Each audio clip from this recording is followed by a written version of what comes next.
Let me make sure I get to this because I had one of the great nights of my career in comedy history since that Sinbad show. Oh, in the Caribbean. He had a stroke. I saw. Stroke of genius. I was talking to Natterman. Quit bragging.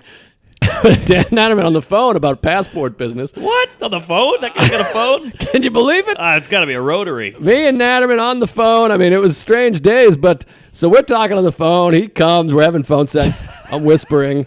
And he mentions, hey, Sinbad just had a stroke right in the middle of the talk. And I'm trying to talk about my passport or whatever. But anyway, so best of luck, Sinbad. Keep it tight or whatever. Sure, yeah. Keep it fly, fresh, and funky. I hope you and your snowmobile suit are okay. Yo, Sinbad. Remember that bit where he cheats on his girlfriend? You try to sneak home, and the birds be like, yo, Sinbad! He's fucking hilarious. I mean, I love that special. Great bit. You hung out with him. He's going to die. Whatever. It's good stuff. Anyways. He's 6'8". Really? Yeah. No kidding. I got into a fight with Colin Quinn about this 2 days ago. He's like, he's 6'8". I'm like, I think he's like 6'5". He's like, he's 6'8". I was like, all right. Damn, all right. So give that a goog. I don't know. So Colin was the guy saying 6'8"? Yeah. Because he's been wrong about a lot of stuff. Oh, well, we kind of got into it. I was like, I don't think he's 6'. I've met the guy. He didn't strike me as a 6'8"er. I felt like Conan was taller than Sinbad, but Interesting. Well, maybe he's hunches. Yeah, maybe he's a huncher. Ron hunches. I got a hunch. I can't miss. All right. So, anyways, I'm doing this gig. Why did I bring up Natterman? Because I talked to him on the phone. Sinbad. Oh, because I was referencing comedian.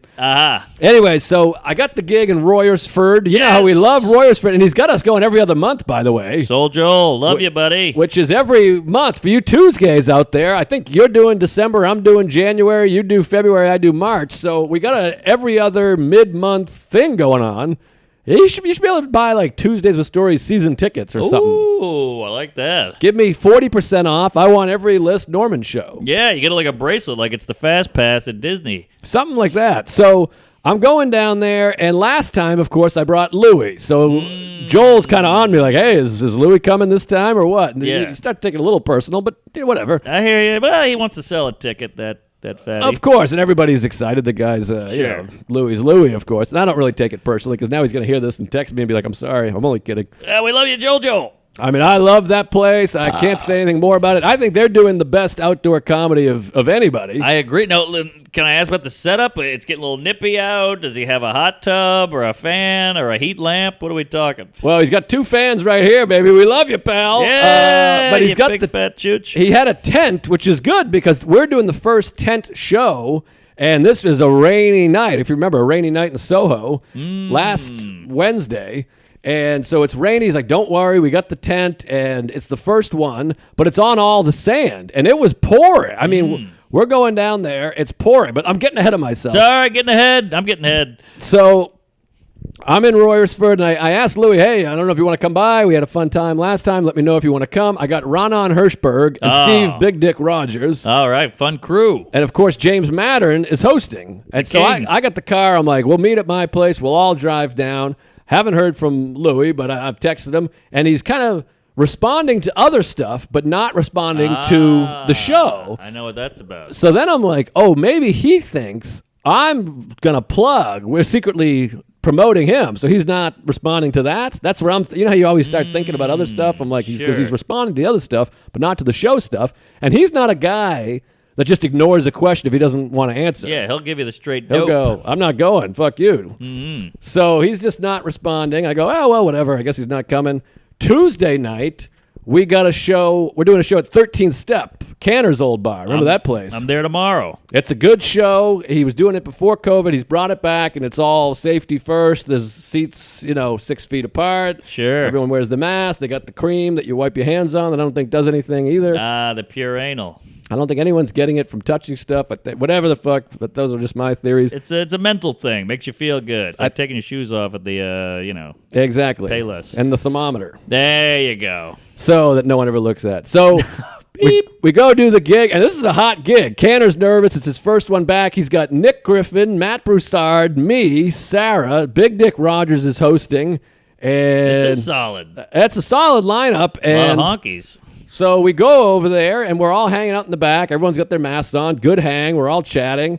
And Louie texts back and goes, hey, I'm going to come to that Royersford thing tomorrow. All right, we got confirmation. So I go, great, all right. And that's big. It's exciting because, A, I can do less time, which is nice because I haven't written shit since the last time I was there. Yeah. And B, it's always fun because you get that pop to go, hey, here comes Louie. Everyone goes crazy. It's fun. Celebrity. And then I go, well, hey, by the way, if you want to warm up, we're at 13th Step. You can walk over here, 2nd Avenue, 9th Street, every Tuesday. Mm-hmm. And he goes, is it Louie friendly over there? And I'm like, I don't think anyone gives a shit. I asked Canner, I asked Sarah, nobody cares. And bring it on, I don't Betty. think anyone even gives a people do, but most people don't. Sure.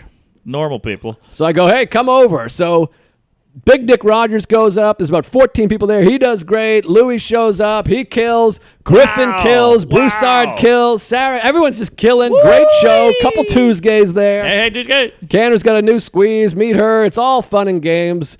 We go walk out there. We're all like, that was great. How about that joke? And then me, Steve, Louie, and Sarah all in the car talking about how great Griffin is. We're like, that guy's a master. He's a legend. Oh, my God. What about that joke? He used this word. It was like a real blowing Griffin fest. I wish we had recorded it and sent it to him because it would have lifted his spirits a little. But, I mean, he has really gotten better. Brilliant comedian, next level, most underrated guy in New York, maybe. I would say, and he's better than he used to be. He's got like 20 new minutes, this guy. What? He's been running around. I've seen him on patios and gay bars, you name it. It's all COVID era stuff. I mean, he's got amazing shit. So anyways, we're all blowing him, and it's that thing of like, I'll see you tomorrow. It feels like old days. Yes! So then I tell Ronan and Steve Rogers, and these queefs have been doing comedy for 6 months. I mean, they're shitting their pants. They're fucking in the bushes. Sure. So they're nervous. They're like, how are we getting there? What should we do? And I go, meet me at the cellar at 4. And I really lament. I forgot. I should have texted you. I forget that you live right here. I don't know where you were. You might have been out of town. I think I was out of town. But it was one of those things. We meet up for lunch. Phil Hanley's there. What? It's Hanley, Liz, me, Steve, Renan. We're talking comedy. We're talking the Chappelle thing. We're all going blah, blah, blah, boo, boo, boo. It's a big hang. Ah, what a group. And then I leave. I feel terrible. We walked out here, and I'm like, this is Norman's house. And I'm like, I should have called you or texted you. I don't know what I was thinking. I think I was looking out the window with a tear coming down. I mean, we were standing right outside. I was going to throw pebbles, but I mean, truth be told, we were only there for about 20 minutes because we got there. We had to just meet there. Yep. Because I couldn't be like, meet me at his house because they'll be sitting on his doorstep like little children. Yes. Anyways, we walk by. I point to the house. This is where it all happens, yada, yada. We go over there. We meet up with him. He's on time for the first time in his life. We get in his vehicle. Now, these two guys, I can see their knees shaking back there, and they're like, I'm a big fan. Oh. Now, are they jizzing and queefing and squeaking? They're jizzing and queefing and squeaking a little bit. Ronan, he's first class. This guy, he doesn't give a fuck because he'll be like this. What?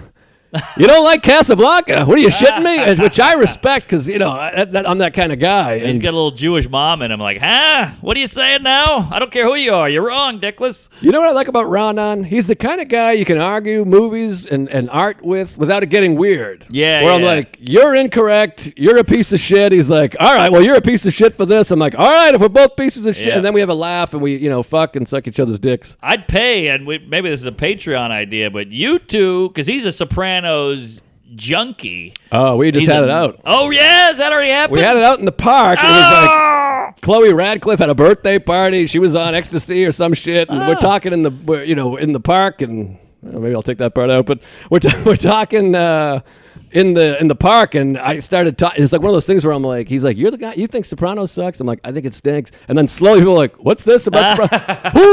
Who said the Sopranos is not good? And then it ends up being like 9 guys. And then there was some guy with a beard on a bike that I don't even know who he is. I don't even know if he was with us, but he was like, I think it stinks too. Whoa! I kissed him on the lips.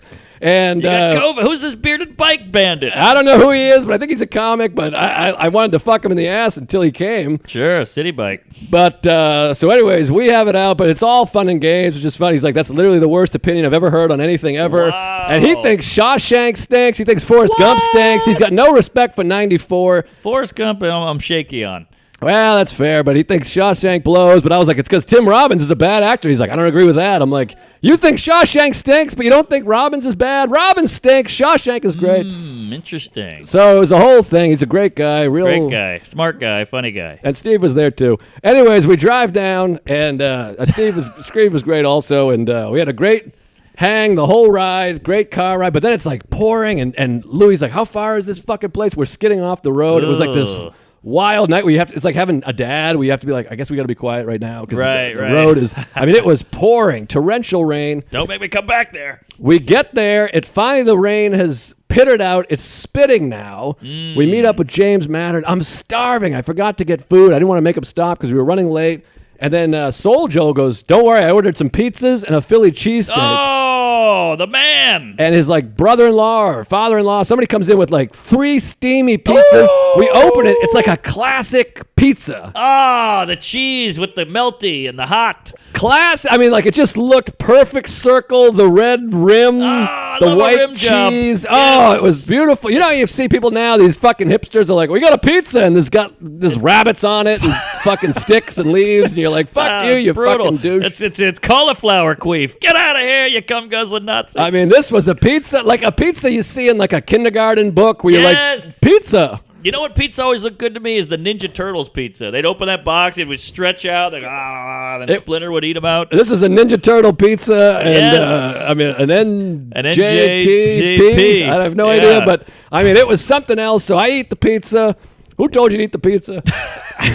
Mattern goes on. He kills, fucking just killing. I mean, it's a small crowd because rain. So we sold 110, but only 70 showed up. But they're all in the tent, and now the sand is all mud. It's just mud everywhere and puddles. But everyone's just accepted it because they're excited. It's like Woodstock. It felt like Woodstock. That's what I said. I feel like Aerosmith at Woodstock. Everyone's knee high in mud, and Mattern kills. He brings down Steve Rogers. Killing! Come on! Kill! I'm telling you, he's That guy. killing. He's killing. He's got his All dick right. out. They're all sucking it. There you go. Best set I've ever seen him have, and I've seen him do some killer stuff. I mean, he is killing, and the crowd's hot, and me and Louie and Ronan are in the back, and it's one of those ones where everyone's excited to watch each other. Ronan goes up, and he takes it up a level. He's killing that level of like, when you have a guy on before you is doing two, not with Chris Allen, obviously, but sometimes you have a guy before you that's just like, this is a little too much. And Louie's howling, bent over. He's like, who is this guy? What is this? Oh, man, what a feeling for Ronan's sentence. I mean, I'm telling you, he brought the heat. One of the funniest guys out there. Great new album out there. Yes, check out his, and he works it. I mean, he's out there screaming and jumping, and he's sweating. His beard's moist. Oh, yeah, so funny. I mean, they loved him, and it's the first Jew they've ever seen, I think. And James goes up there, brings me up, and right away, it's like hot dog city with ketchup on the side. Yes. I mean, it's just ripping it, and I oh my God, this is crazy. Wow, all right, we got it. All right, we got another ad to read, too. Geez, This is going to be a long episode. You're damn right it is. So I go up, and I'm killing. I had to do the thing where I'm like, you guys are ruining every show that we do in the next week because I'm going to be up there going, you ever be fucking your wife? Because it's killing so hard, I can't even believe it. So I do about 20, and I go, hey, folks, that's it for me. What a great crowd. And they think it's over. They're, like, happy. And I go, I got a friend of mine came down for the trip. It's Louis C.K., and they go, ape shit, and the rain is coming down. He comes up. He's all wet, and he just sucked their dicks for about 30 minutes, killed. And then we all get chairs, me and Steve and Rana. We're like, is there chairs around here? We get 3 chairs. We wipe them off. They're all wet. We stick them in the mud. And we're sitting there, and it's drizzling, but no one gives a fuck. Wow. So we're sitting side stage in the rain, watching Louie. Everybody's wet. The guys that all work there, Mike Pond, he brings cookies. Because we talked about Wegmans. They're all Tuesdays. So the guy just drops a box of Wegmans on us. I mean, I shit blood. Steve and I are making out. We eat the cookies. Holy hell, what a night. Then we get in the car. I'm almost done. We get in the car, and we're all going, what the fuck? That was amazing. Can you believe that? Oh, my God. You had a great set. No, you had a great set. No, you're the best. Oh, God. We're all fucking in the car. Then we're driving up the street, and I'm about to say, we got to stop at Wegmans. I need some extra Wegmans. There's an ice cream place right down the street. It's all fluorescent white, established 1945 ice cream. Oh, come on. I go, oh, my God, look at that ice cream. Louis goes, what? Lays it out. I mean, like, just lays a slab on the ground. Everybody's holding the thing. He does the one-handed. Oh, yeah. Love it. Spin around. I mean, like, we're in the big SUV. Big fucking tire slab. We pull in. It's 9:05. The little nerd guy looks exactly like me. He comes out, picks up the menu. The lights click off. Oh! Louis slams on the brakes, puts it in park. We're not even in a spot. We're in the middle of the thing. I go, do the thing. You're a celebrity. He comes running out, pulls his mask down. He's like, hold on. And then you can't hear him because he's up there. Yeah. And the last thing I hear as he's like running, he goes, "I'll give you $100 for 3 cones." And then you see them kind of have an exchange. And then he turns and goes, waves us in.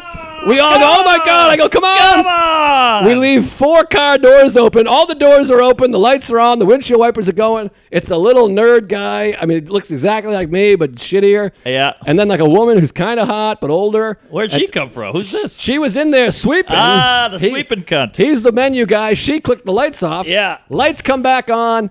They're leaning out the window. "What'll it be, boys?" And I get a big dish of chocolate chip. He gets strawberry, whatever the fuck kind of ice cream. Wow. He gives her $100. The woman's like, "I can't take this." And he's like, "You got to take it. Give it to somebody else." Meanwhile, you're like, "You work at an ice cream shop in Royers. Take the money." But this is God-fearing Christian country. They got to be by the Bible and the 10 Commandments and, kid fucking. She might have been confused. I don't know what happened. Eventually, she took the money. We ate the ice cream in the car. He's got the cone. We're all just quiet, eating our ice cream. The whole way home, we talked movies, music, comedy. I mean, it was amazing. Wow. He drops us off in the middle of East Hell. We all get cabs. They got Ubers. They don't believe in cabs, these young kids, whatever. The yellow cab business is about to die. So I jumped in a yellow cab. Yes, dying. Cruised all the way home. Bloop, and what a night. Wow. Magical, special. Thank you, Soul Joel. And I don't know how we're going to top that. I'm back in January. I don't know if Louis will come, but my God, he can come in my face. Yeah, I mean, I just came my pants. What a story. I mean, that should be the name of a movie. $100 for 3 cones. I mean, it was I got chills. unbelievable. They're multiplying. I mean, great ice cream, too. I mean, it was a special night.